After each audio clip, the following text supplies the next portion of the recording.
Cette animation est tirée de l'histoire d'une sœur chrétienne dans le but d'édifier le corps de Christ. Bientôt les vacances. J'ai hâte d'aller séjourner chez ma tante Éléonore. Tu as d'autres tantes et oncles, n'est-ce pas? Oui, j'ai beaucoup de tantes et oncles. Mais c'est la tante Éléonore seule que j'aime beaucoup. Je vois, mais pourquoi tu l'aimes autant? Parce qu'elle est belle et riche. Elle voyage partout dans le monde, elle a une grande entreprise. J'aimerais être comme elle plus tard. Elle est mon modèle et je l'aime beaucoup. Ah, je vois. Un jour tu me la présenteras pour que je la voie enfin. D'accord, elle est bien généreuse. Si tu veux aussi, tu peux venir séjourner chez elle. Mais parfois ma tante fait des choses bizarres, elle est parfois étrange. Raconte-moi, elle fait quoi? Parfois elle me regarde avec étonnement, sans parler ni bouger pendant de longues minutes, et parfois je me sens gênée. Ou encore quand ses domestiques voient leurs menstrues, elle leur prend leur serviette hygiénique contenant le sang. Je me demande ce qu'elle fait avec ça. Elle a déjà pris ta serviette aussi une fois? Non, moi, je ne suis pas bête. Quand je suis en règle, quand je vais chez elle, je fais tout pour que personne ne sache. C'est vraiment bizarre ce comportement. En tout cas, fais attention. Ton problème c'est que tu ne sais pas prier, sinon j'allais te donner des prières à faire quand tu séjournes chez elle. Moi je n'ai pas besoin de prière. Et même si ma tante fait des choses bizarres parfois, je sais qu'elle est une bonne personne. J'ai totalement confiance en elle. Dans la nuit à minuit. Ma nièce viendra chez moi dans quelques semaines.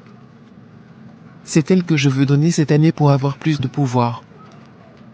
Décidons alors du jour où elle va mourir, et de la façon dont elle va mourir. Elle va mourir le 29 décembre de cette année. Je lui enverrai la fièvre typhoïde, et elle mourra dans une clinique de la place. Ensuite je la transformerai en mouton. J'ai déjà établi tout le programme. J'ai organisé un plan pour mettre son père en prison. Comme ça personne ne pourra m'entraver le chemin au moment venu. Ma sœur sera trop faible pour réagir face à la situation. Et nous boirons son sang et la mangerons. Toute la famille sera dans la tristesse pour fêter les fêtes de fin d'année. Et oui, pendant ce temps, nous allons nous réjouir et célébrer notre victoire. J'aime voir ma petite sœur pleurer. Cela me fera plaisir de la voir pleurer sa fille morte. En plus c'est la seule fille qu'elle a. Je vais la frapper là où ça fait le plus mal. Quand je pense que la pauvre, naïve comme elle a trop confiance en moi. Maman, je t'informe que je veux partir en vacances chez tante Éléonore à partir du samedi prochain. D'accord ma fille. Je vais rester ici seule avec ton petit frère. Ça me fera une bouche de moins à nourrir. Depuis que ton père a été incarcéré, c'est difficilement que j'arrive à vous nourrir. Ne t'inquiète pas. Tante Éléonore a déjà engagé un avocat pour le procès, tout va aller pour le mieux bientôt.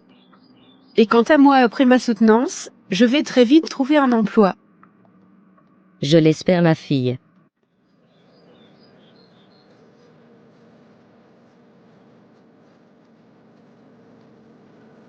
Comment ça va ma sœur? Je vois que tu as beaucoup maigri. Ne t'inquiète pas, je ferai tout pour que ton mari sorte de prison le plus tôt possible. Si tu as besoin de quelque chose pour nourrir les enfants, je suis là. Merci grande sœur d'être toujours là pour moi. Ça peut aller. Je tiens le coup. Ok, je suis venu chercher ma nièce préférée, elle m'a dit de passer moi-même la chercher.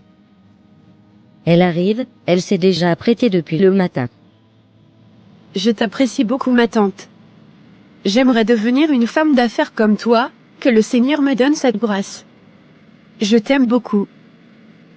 Je serai là pour te guider ma chérie.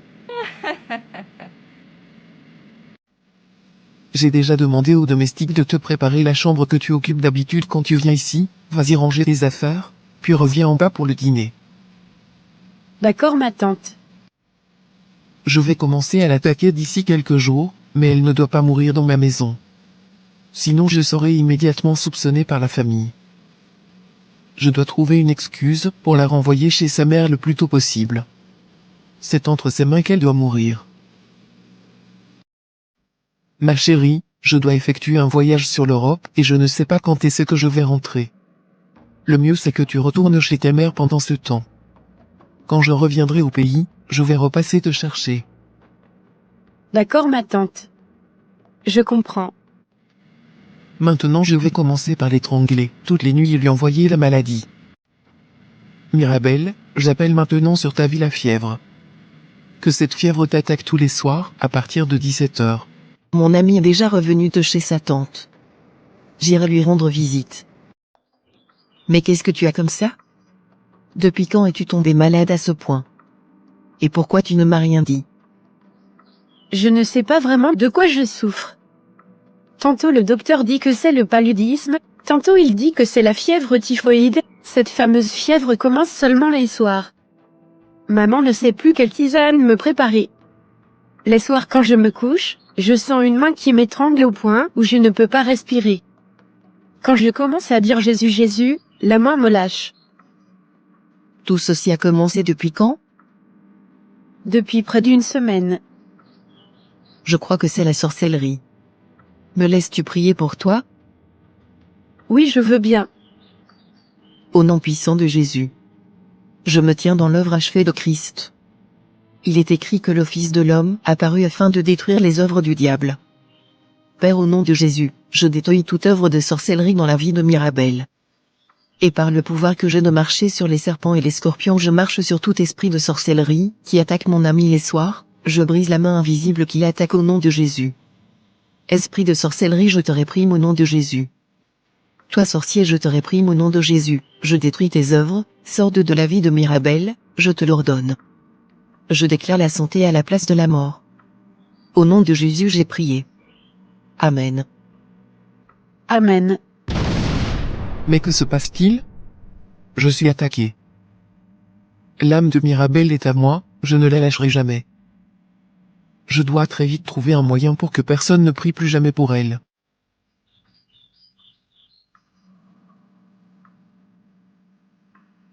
Bon, je dois partir. Il faut que tu continues à prier en prenant autorité au nom de Jésus. Moi je ne peux jamais prier comme ça. Je n'ai pas encore la foi et l'audace nécessaires pour faire de telles prières. Si je le fais, les sorciers vont me tuer. Justement, voilà pourquoi tu dois donner ta vie à Jésus, pour bénéficier de sa protection et avoir le dessus sur tous tes ennemis. Je le ferai après. On en parlera un autre jour, actuellement j'ai très sommeil. Mira est une amie chrétienne qui a prié pour elle tout à l'heure. J'ai failli y passer. Comment je peux faire pour empêcher qu'elle ne prie plus pour elle? C'est simple, éloigne-les, fais tout pour que son ami ne lui rende plus visite par orgueil. Ok, je vois déjà quoi faire. C'est toujours toi qui vas chez Mirabelle. Mais elle par contre ne vient jamais chez toi. Elle ne se soucie pas de toi, comme toi à son égard. Oublie-la et va chez d'autres amis. Je ne vais plus aller chez Mira. Depuis près de 6 mois, elle n'est jamais venue chez moi. Ce n'est pas juste. Je vais plutôt aller chez Obiel pour bavarder un peu. Quand Mirabelle sera guérie, on pourra recommencer à se voir. C'est ainsi que par orgueil, Iris a cessé de rendre visite à Mirabelle. 6 mois après. Iris, Mirabelle va bientôt mourir. Mais l'Éternel t'ordonne de prier pour elle, afin que le plan des ténèbres échoue. Mais pourquoi tu te mets tout à coup à pleurer en plein cours? Moi-même je ne comprends pas. C'est la première fois que ça m'arrive. Mon cœur bat vite, et j'ai un mauvais pressentiment. Mais je n'ai aucune idée de ce qui m'arrive. Je sens que quelqu'un va mourir. Mais qui est-ce que ça peut être? Si je pose une question pareille aux gens, on va me traiter de sorcière. Je suis sûre que quelqu'un va mourir. Je vais écrire à tous mes proches, pour savoir si quelqu'un est malade. Ah mais oui. J'ai écrit à Mirabelle, ça fait très longtemps. Je vais lui demander comment elle va. Oui, allô, Iris, je vais bien aussi. Non, je ne suis plus malade. Je suis à la maison avec ma mère, à la cuisine, je te rappelle tout à l'heure. Mais ma fille, pourquoi tu as menti à ton amie? Tu es souffrante mais tu lui dis que ça va bien. Peut-être qu'elle voulait venir te voir. Elle a cessé de me rendre visite depuis près de 6 mois, et aujourd'hui elle m'écrit pour me demander si je suis toujours malade. Je n'ai pas envie de la voir. Laisse-moi tranquille, tante Éléonore. Mais qui sont ces personnes à qui tu parles? Pourquoi tu appelles le nom de ta tante? Ils sont venus pour me chercher, maman. Super, Mira va bien aussi. Mais c'est bizarre, j'ai toujours ce mauvais pressentiment. Je crois vraiment que quelqu'un va mourir, mais je ne peux pas lui dire une chose pareille. Super. Tu as bien fait de mentir à ton ami. Il est temps que tu quittes ton corps. Ton heure a sonné, ma petite, aujourd'hui c'est le 26 décembre. Dans 3 jours tu vas mourir. Tu peux vous crier, plus personne ne va te secourir. Tout mon plan s'est bien déroulé.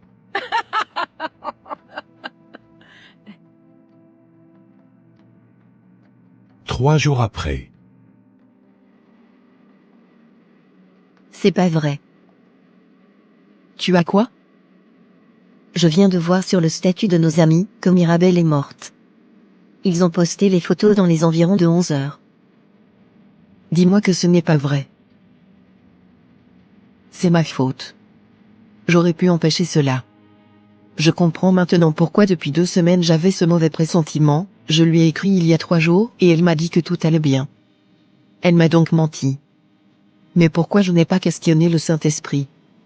Il m'a envoyé beaucoup de signaux. Mais j'ai tout ignoré, et pourquoi elle aussi m'a menti? Je me sens coupable. Ô Seigneur, pardonne-moi. J'ai failli à la mission que tu m'as confiée dans la vie de Mirabelle.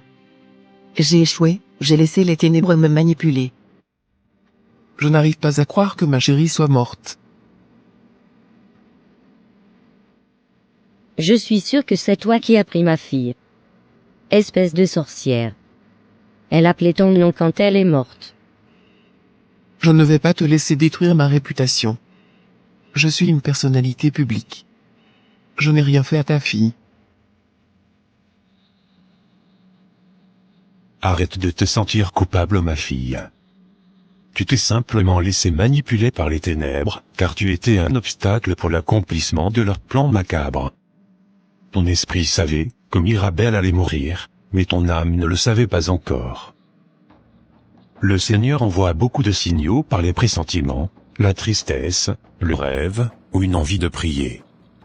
Souvent on ne sait pas exactement de quoi il s'agit. Dans ces genres de cas, il faut le questionner si tu n'arrives pas à capter la réponse. Commence tout simplement à prier en langue. Et lui, il se chargera d'agir dans la vie de la personne pour qui il veut que tu pries. Merci d'avoir regardé. Que Dieu vous bénisse. Amen.